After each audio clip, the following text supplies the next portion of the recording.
Feu, le général Robert Gueye est le président fondateur de l'Union pour la démocratie et pour la paix en Côte d'Ivoire, l'UDPCI. L'UDPCI qui commémore le 10e anniversaire de sa disparition dans son village natal à Kabakouma du 18 au 21 septembre prochain dans le département de Biankouma, à l'ouest de la Côte d'Ivoire. L'information a été donnée par le secrétaire général du parti, M. Alassane Salif Ndiaye, au cours d'un point de presse qu'il a animé aujourd'hui même au plateau. Il invite les militants à rendre un hommage mérité au père fondateur de leur parti. Doigt des lasers, Patricia Oumouetia. Une minute de silence observée à la mémoire du général Robert Gueye avant l'ouverture de ce point de presse de l'UDPCI.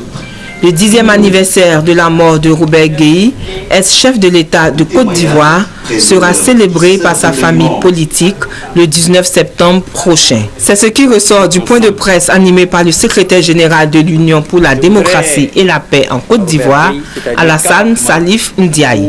Pour lui, il est temps que la lumière soit faite sur la disparition du général Robert Gueye. Loin des sentiments de haine, car nous nous inscrivons dans la dynamique du processus de réconciliation. Nous croyons fermement que la vérité est mère du pardon et que l'oubli est fils de la justice. L'occasion également pour le secrétaire général de l'UDPCI de rappeler la vision imprimée par le leader du parti, Robert Gueye, de faire de la Côte d'Ivoire un État prospère et démocratique. Souvenons-nous, c'est ici, dans cette salle, que le général Robert Gueye a parlé pour la dernière fois à la Côte d'Ivoire et au monde. C'est à cette occasion qu'il a stigmatisé la roublardise en politique.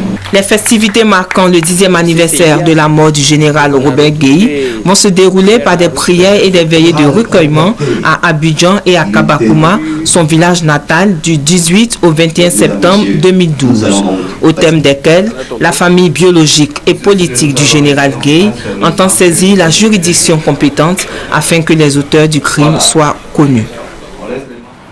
Au chapitre judiciaire, la Cour